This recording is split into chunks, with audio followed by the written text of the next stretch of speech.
Bueno, somos el grupo a cargo del tema infecciones de vías respiratorias superiores, compuesto por Johnny Powell Copiano, Javier Andrés Calderón, Cristel Kimberly Marín, María Belén Peñaranda y mi persona, Andrea Paula Quispe. Somos pertenecientes al Hospital Teodoro Maldonado Carbo.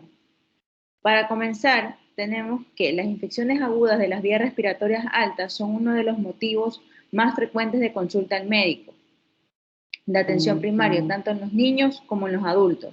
Se entiende como vía aérea superior el área anatómica que se extiende desde las fosas nasales anteriores hasta la laringe y que incluye como principales regiones la nariz, los senos paranasales, la faringe, la laringe y las estructuras amigdalares.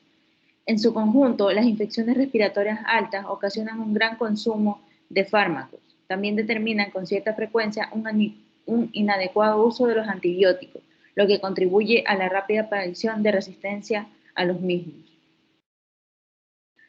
Tenemos en primer lugar dentro de las infecciones de vías respiratorias altas la rinofaringitis aguda o también conocido como resfriado común.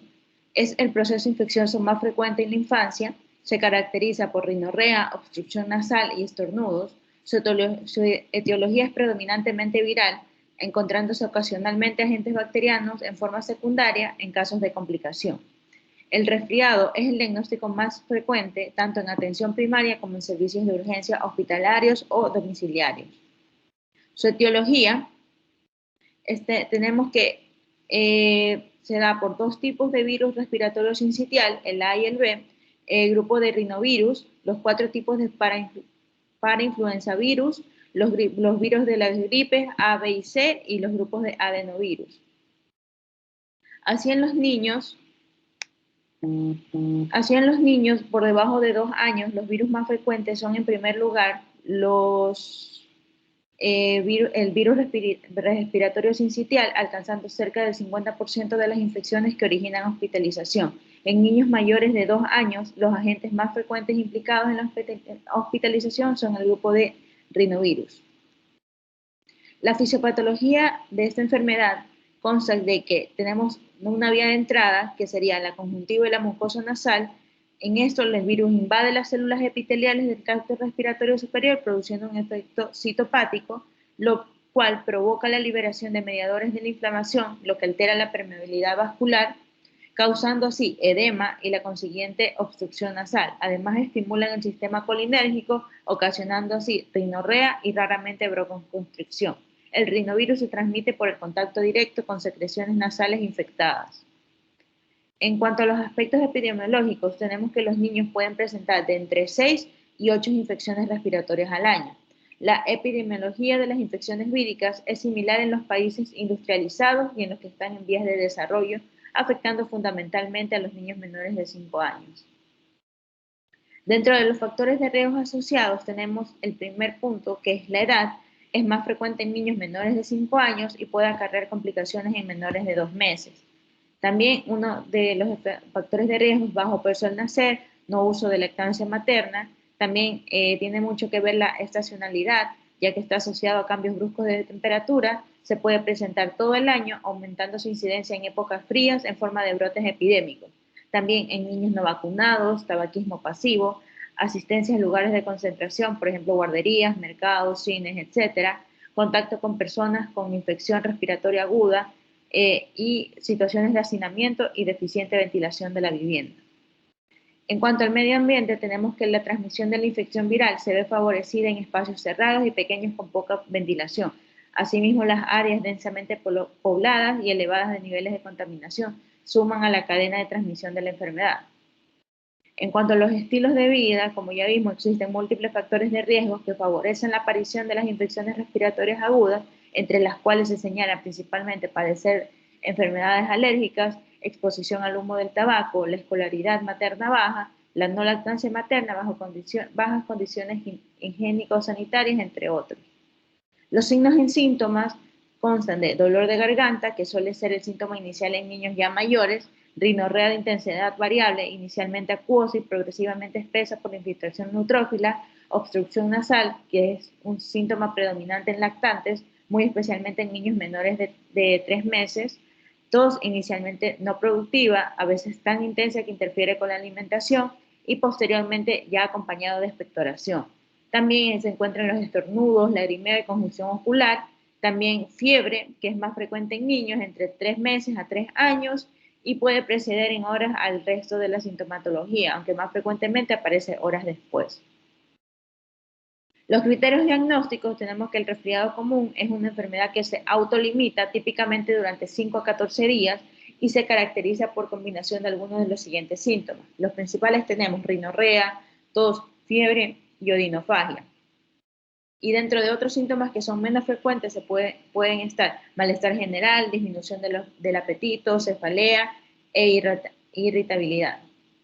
En cuanto al diagnóstico diferencial, tenemos la rinosinusitis ante la presencia de síntomas respiratorios de vías superiores que persisten de 10 a 14 días y la rinitis alérgica que se caracteriza por síntomas como prurito en ojos, nariz, paladar y oídos, así como rinorrea acuoso, estornudos, congestión nasal, goteo o escurrimiento postnasal.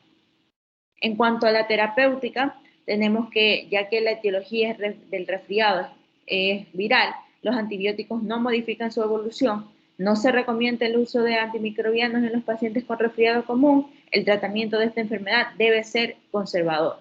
No se ha demostrado que el empleo de descongestionantes acorte la duración o disminuye los síntomas del resfriado común. Se recomienda el uso de paracetamol como medicamento de elección para el manejo de fiebre en los pacientes con resfriado común.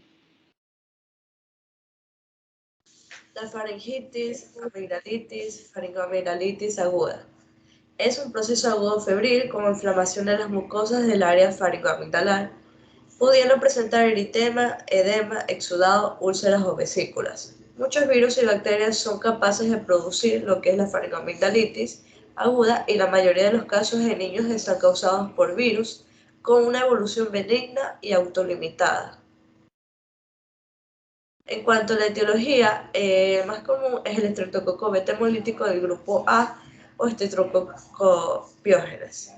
Otras bacterias con interés clínico está el Streptococcus beta hemolítico de los grupos 6G, Aerobacterium ahemolyticum, Mycoplasma pneumoniae.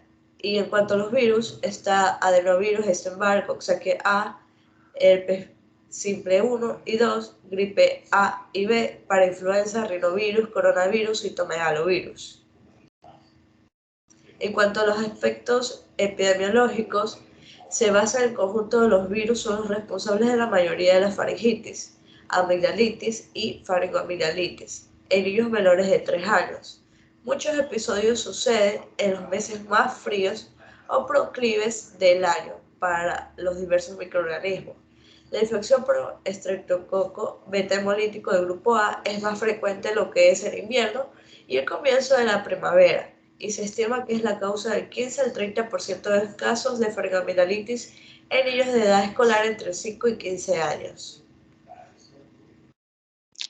En cuanto a los factores de riesgo asociados, está, en cuanto a la edad, su mayor frecuencia se presenta entre los 5 y 15 años mencionados anteriormente, siendo la etiología viral la más frecuente cuando se presenta en menores de 3 años. La estacionalidad predomina en los meses más fríos del año. El contacto con personas con faringoamigdalitis aguda, el hacinamiento, asistencia a guarderías, colegios, cines, etc., y el nivel socioeconómico bajo y deficiente saneamiento básico. En cuanto al medio ambiente, la transmisión es por proceso estrecho persona a persona a través de las secreciones, generándose pequeños brotes entre círculos cerrados, como los centros educativos o centros asistenciales de menores. La transmisión de la enfermedad se ve favoreciendo los espacios cerrados y pequeñas con poca ventilación y asimismo las áreas densamente pobladas y elevados niveles de contaminación suman a la cadena lo que es de la transmisión de la enfermedad. Tiene que ver mucho el estilo de vida. Hay que detectar y tratar a los portadores de infecciones faríngeas certocóxicas esto permite interrumpir la cadena de transmisión de persona a persona, fomentando así además el uso racional de antimicrobianos. Además, es muy importante fomentar lo que es la lactancia materna prolongada, cumpliendo así el carnet de vacunas, mejorar también las condiciones nutricionales de la población infantil y contribuyendo a evitar lo que es la enfermedad y complicaciones. En cuanto a los signos y síntomas, en la mayoría de los casos es difícil diferenciar basándose en la clínica entre la etiología vírica y estreptocóxica de la faringoamidalitis aguda. No obstante, son orientadoras a algunas características. Son sugestivos de origen estreptocóxico el dolor de garganta de comienzo brusco, la fiebre, el malestar general, la cefalea y también lo son el dolor abdominal, las náuseas y los vómitos. Por lo general, la infección es autolimitada aún sin tratamiento antibiótico. La fiebre repite entre los 3 a 5 días y el dolor de garganta en una semana, pero persiste el riesgo potencial de que se presenten complicaciones. A cualquier edad, la presencia de conjuntivitis, rinorrea, afonía, tos, diarrea y otros hallazgos subjetivos son de origen vírico de la infección. Interacción cronológica. Las complicaciones supurativas se presentan entre el 1 al 2% de los episodios de faringoamidalitis aguda por estreptococcus beta hemolítico de grupo A, no tratados con antibióticos, o bien tras un tratamiento inadecuado o no cumplimiento. Pueden presentarse como celulitis, acceso periamielino, acceso retrofaringio, otitis media aguda, sinusitis, mastoiditis y adenitis cervical supurativa. Entre las complicaciones no supurativas cabe citar la fiebre reumática aguda, la glomerulonefritis postestreptocóxica, la artritis reactiva postestreptocóxica, el eritema nodoso y la púrpura anafilactoide. En cuanto a los criterios diagnósticos, la faringoamidalitis aguda por estreptococcus beta hemolítico de grupo A es infrecuente en niños menores de 3 años de edad y rara en menores de 18 meses, por lo que es más frecuente entre los 13 y 14 años. Los criterios o puntuación de esta escala de Centor modificada auxilia lo que es al clínico en la predicción de la infección estreptocócica con base en cuanto a los criterios de la edad, de 3 a 14 años, exudado abdominal, aeropatías laterocervicales con inflamación y dolor, temperatura mayor de 38 grados y ausencia de tos. Siguiente. Alta probabilidad de infección por estreptococo beta hemolítico es cuando hay una puntuación de 3 a 5. El médico puede considerar lo que es el uso de la prueba rápida de detección del antígeno de estreptococo beta hemolítico de grupo A.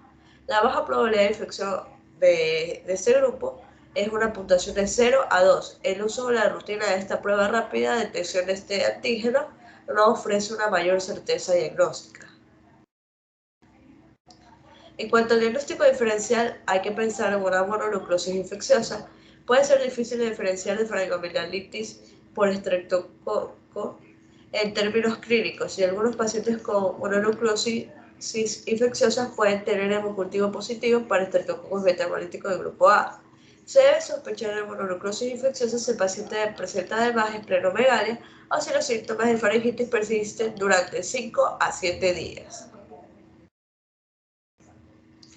En cuanto a los exámenes auxiliares, el cultivo de exudado faríngeo se considera el estándar de oro.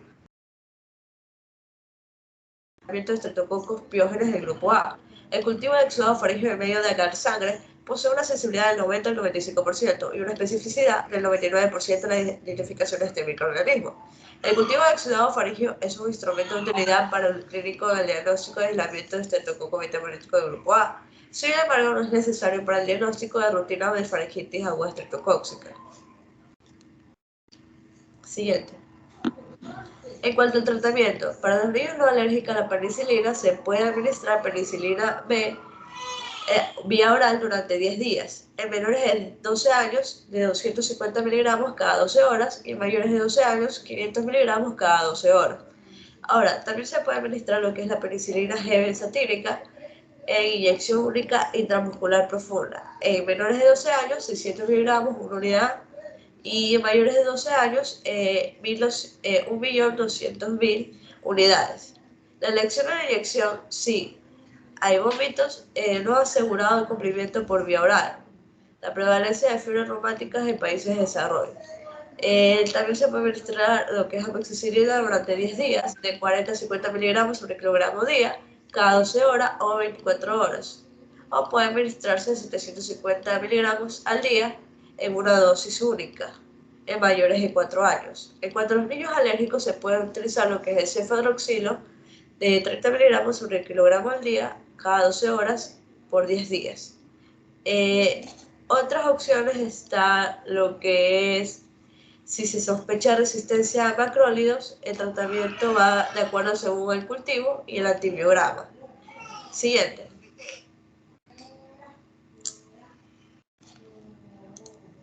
Bueno, siguiendo con las enfermedades, tenemos la laringitis aguda, que se refiere a la inflamación limitada a la laringe y se manifiesta como disfonía. Suele ocurrir en niños mayores y adultos y de manera similar al CRUC. Con frecuencia es causado por una infección viral. Siguiente. En cuanto a la etiología, tenemos que el grupo generalmente es causado por virus. La infección también puede ser bacteriana de forma secundaria, entre los cuales, ¿qué virus tenemos más común? Tenemos el virus sincitial respiratorio y el adenovirus. Tenemos el coronavirus humano y el virus de la influenza, siendo el virus de la influenza tipo 1 el más común. Siguiente, el grupo con mayor frecuencia son niños de 6 meses a 3 años de edad. Se observa en lactantes más pequeños de hasta 3 meses y en niños en edad preescolar, pero es poco frecuente en niños mayores de 6 años. Es más común en niños con una relación hombre-mujer de 1 a 4. Siguiente.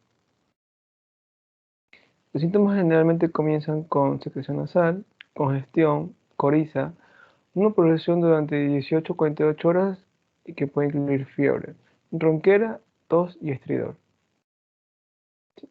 Diagnóstico.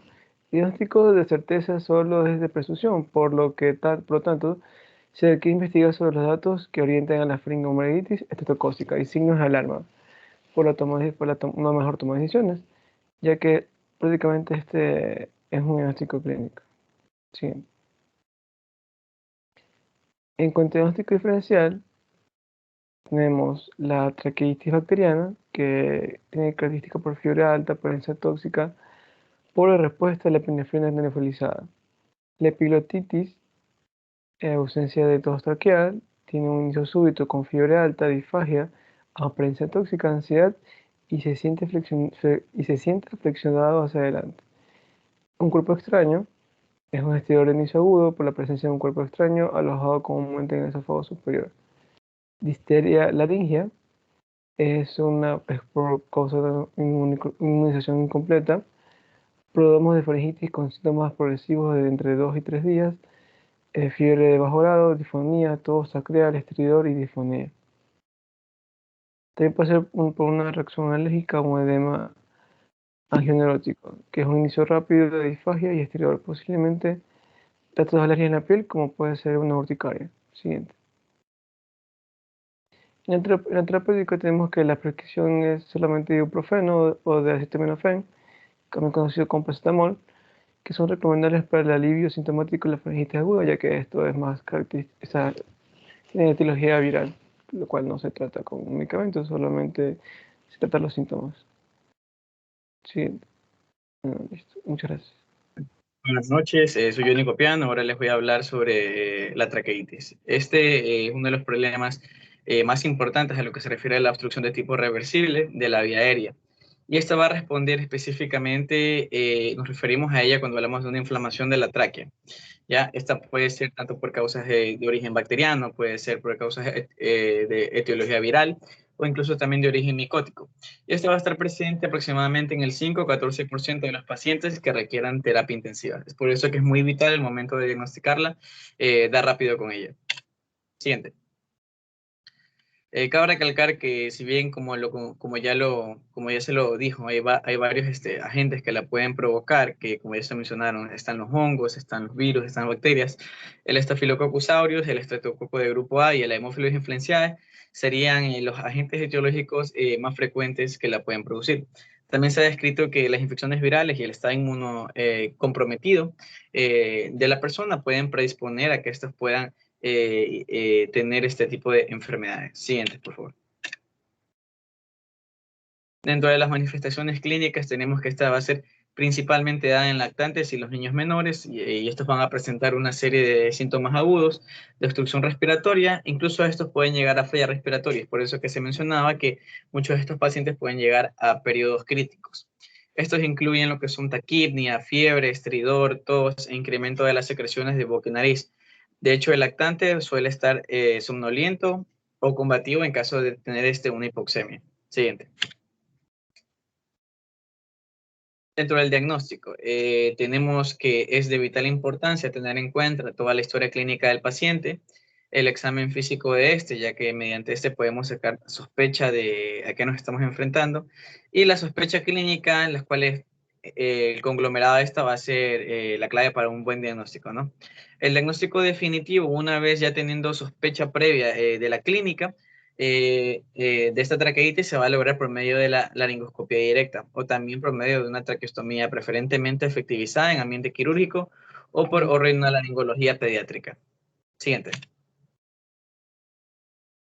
Ya, la exploración del órgano afecto también es de vital importancia, ya que la traqueitis no suele ser tan común en comparación a otras enfermedades de las vías respiratorias. Es por eso que se suele confundir bastante con otras patologías. Entonces, durante la exploración del epiglotis y la laringe, vamos a encontrar que esto se va a encontrar indemne, ya que específicamente nos vamos a referir a una inflamación de la tráquea. Entonces, esta va a presentar en sí lo que son secreciones purulentas, pseudomembranosas, y durante el procedimiento se debe realizar lo que son las tensiones de grama, las secreciones, para evaluar frente a qué nos estamos enfrentando. Esto va a denotar lo que son la presencia de las capas polimorfonucleares y así vamos a diferenciar qué tipo de bacteria es una gran positiva o una gran negativa. Siguiente. Por último, tenemos que tener vital atención a lo que será el tratamiento, ya que la protección de la vía aérea va a ser de vital importancia, es la parte de hecho más importante.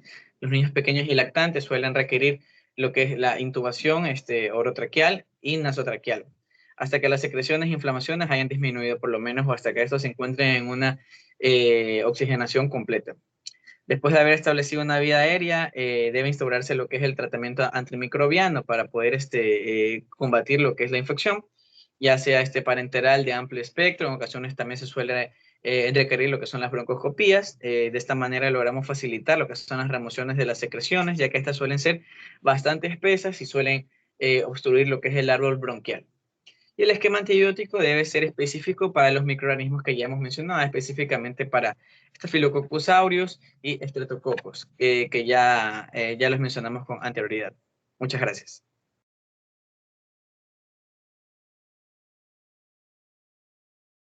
Ok, para terminar esta noche sobre este tema, tenemos la última patología o enfermedad que afecta a un cierto grupo de la población pediátrica específicamente, que es el CRUP, que normalmente traducido se le conoce en español como la laringotraqueobronquitis, es decir, que es una combinación de este tipo de enfermedades que han citado mis compañeros anteriormente.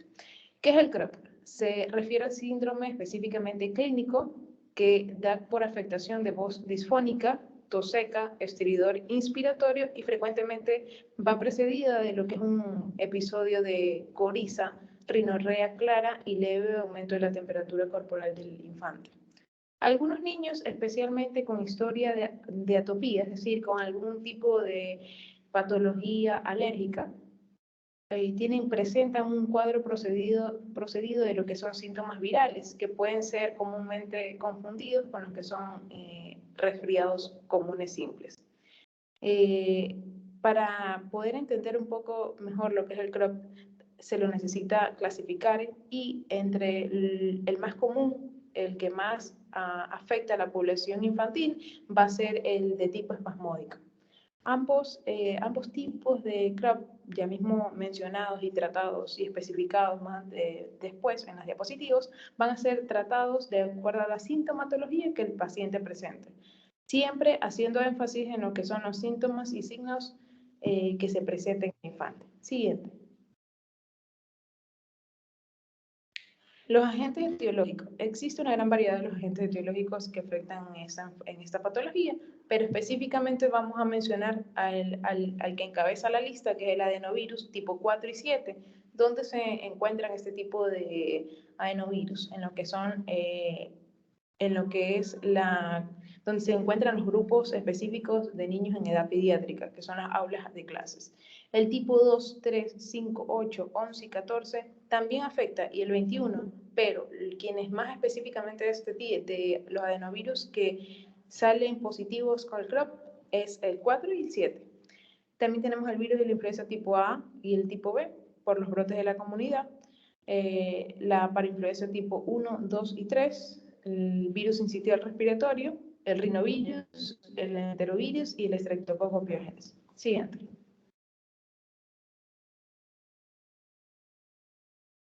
Ya.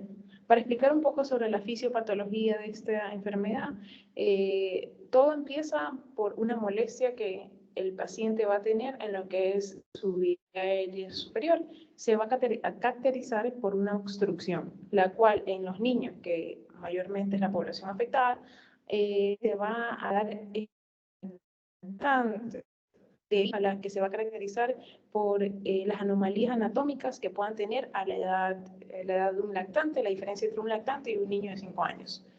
Estas van a ser su pequeño tamaño y escaso calibre en lo que hablamos de vías aéreas superiores. También va a haber la presencia de tejido conectivo submucoso laxo. Va a encontrarse también una rigidez relativa de la zona subglótida por la presencia de lo que es el cartílago cricoides y la ubicación anterior a la laringe, que va a tener propenso a que haga un tipo de obstrucción más fácilmente por el tipo de mucosa. La mayoría de los síntomas y síntomas va a producir una inflamación en lo que es la epiglotis y la cercanía en la parte posterior del paladar. El menor soporte cartilaginoso de la laringe va a estar influenciado por la debilidad de lo que éste forma en lo que es un lactante. Entonces, el área subglótida va a ser la parte más afectada por la estrechez que va a presentar este tipo de estructura anatómica en la vía aérea de los niños, y la parte más susceptible de sufrir, por ende, la obstrucción. ¿Por qué? Porque el cartílago cricoides impide su expansión. Además, la mucosa que lo cubre tiene un gran contenido de glándulas que pueden producir una obstrucción muy severa en caso de edema o inflamación. Esto significa que la disminución leve del diámetro de la vía aérea produzca un aumento de lo que es la resistencia al flujo aéreo producido por los síntomas del Crohn. Siguiente, por favor. Los factores de riesgo. Los factores de riesgo del que vamos a encontrar en esta patología van a ser antecedentes de obstrucción severa de la vía aérea previamente, es decir, que va a tener algún tipo de predominancia de alguna enfermedad previa por atopía o por alergia. Va a haber una anomalía estructural de la vía aérea ya antes especificada que va a causar una estenosis subglótida. Uno de los factores de riesgo también es que va a afectar a la población específicamente, o es más propenso a originarse en una edad pediátrica menor a 6 meses. Va a encontrarse o va a coincidir con una reconsulta de menos de 24 horas, es decir, que el padre de familia llega a la consulta repetidamente y ha tenido noches sin dormir y ha tenido muchas visitas a la emergencia hospitalaria. Va a tener una pobre respuesta al manejo inicial, porque normalmente no es que se lo diagnostica inmediatamente, por lo que puede ser confundido por un resfriado común. Siguiente. Entonces, entre los tipos de Crohn tenemos el Crohn viral, el cual este tipo es el más común y va a estar causado por una infección viral de la laringe y la tráquea. Va a comenzar por un resfriado común, pero poco a poco se va a transformar en una tos perruna. La tos del niño se vuelve ronca y su respiración se hace ruidosa. Este va a estar susceptible y es posible que el niño produzca una especie de silbido con cada respiración llamada estridor. Es por esto que va a haber un diagnóstico erróneo, principalmente con asma.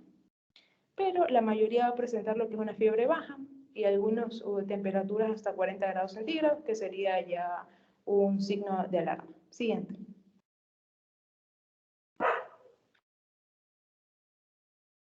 Ya, el Crohn es más módico, como ya decía al principio de la enfermedad, de la patología, es el más común. Este tipo puede deberse a una alergia o también caracterizarse por reflujo del estómago. Los síntomas pueden asustar a lo que es el padre de familia, ya que van a presentar repetidamente muchas veces en medio de la noche, de forma esporádica. El niño está acostado, y normalmente empieza a toser. Y al momento de hacer el esfuerzo de toser, este tipo de niños van a tener reflujo gastroesofágico de lo que hayan comido por la noche, específicamente líquido. El niño puede acostarse bien y despertarse en pocas horas sin poder respirar, y para poder hacerlo va a producir lo que es el efecto toxígeno. Estará ronco y puede tener un estridor al respirar. También puede tener una tos perruna, que es la que se denomina y la que más asusta porque es incesante. La mayoría de los niños con este tipo de virus y el tipo espasmódicos no presenta fiebre, pero este tipo puede ser recurrente. Es similar al asma y suele responder a medidas para las alergias y el reflujo. Por eso es que se va a dar inicialmente un diagnóstico erróneo. Siguiente.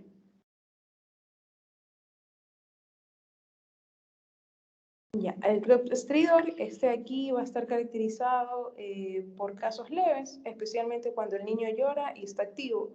Pero si un niño presenta estridor mientras está en reposo, puede ser un signo de caso más grave de CREPT, es decir, el anterior que habíamos visto, que es el espasmódico, que es el más común. A medida que el niño se esfuerza más y más por respirar, es posible que deje de comer y beber, lo cual va a ser un signo de alarma crónico. Además, podría ser demasiado agotador hasta para toser y escuchar un estridor. Se va a escuchar más como una fuerte respiración. Es muy peligroso este tipo de CREPT porque va a tener la presencia de un estridor y que muchas veces en las vías respiratorias se van a inflamar tanto que el niño puede apenas respirar, y este aquí se da en los primeros meses de vida. Siguiente.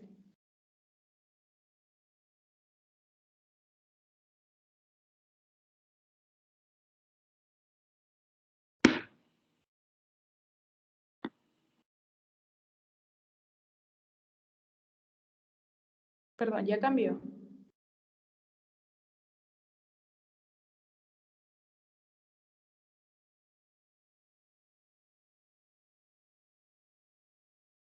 Ya, entonces la incidencia de este tipo de virus va a ser aproximadamente el 15% de las enfermedades de vías respiratorias altas en pediatría, porque es el grupo etario al cual más va a estar originado o va a afectar más.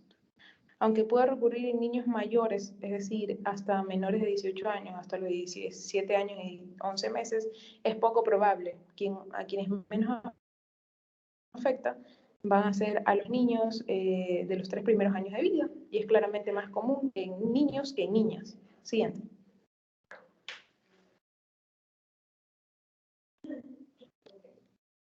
Ya, el diagnóstico. Las causas de obstrucción de la vía aérea superior en el niño, en las cuales es muy importante poder tener una diferenciación de acuerdo a la región anatómica que se afecte. En el cuadro tenemos una diferenciación en cuanto a lo que vamos a encontrar si la afectación o la inflamación originada va a ser de área supraglótida, laringe, subglótida o traqueal. En la área supraglótida vamos a encontrar una hipertrofia amigdalina que se va a confundir muchas veces como cuerpo extraño. Vamos a encontrar accesos periamigdalinos o retrofaringios, epiglotis inflamada y angioedema. En la subglótida vamos a tener, específicamente se va a originar lo que es el CREPT viral y el espasmódico. Va a ser caracterizada también por una afectación de la tráquea por infección o coinfección bacteriana, una laringomalacia, una difteria. Va a originarse también, puede ser originado por quemaduras o trauma post-intubación, entre otras. En la tráquea vamos también a tener un diagnóstico diferencial con lo que son los tumores, los traumas por accidente, las anomalías congénitas, las cuales vale la pena recabar y hacer diferencia en ellas. Siguiente.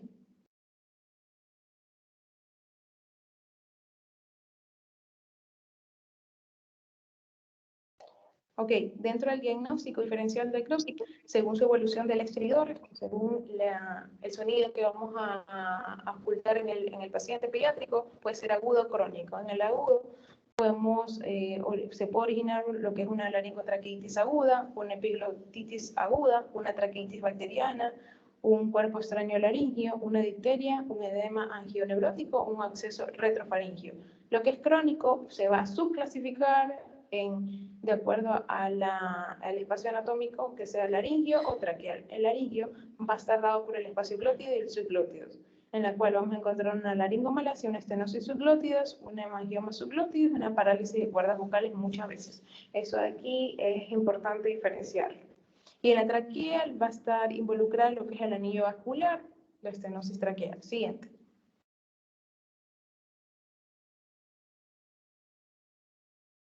Ya, diagnósticos diferenciales acuerdo a la difteria laringia, a la laringitis, a la laringotraqueitis y al truque espasmódico, de acuerdo a las edades pediátricas y a los antecedentes que hayan tenido el paciente.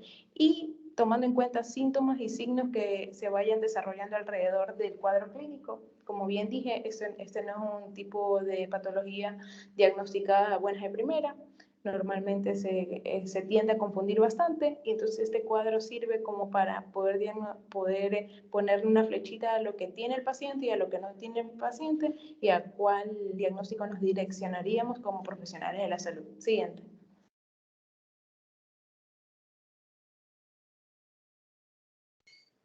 Este cuadro aquí es la continuación del primer cuadro, el cual ya expliqué. Siguiente.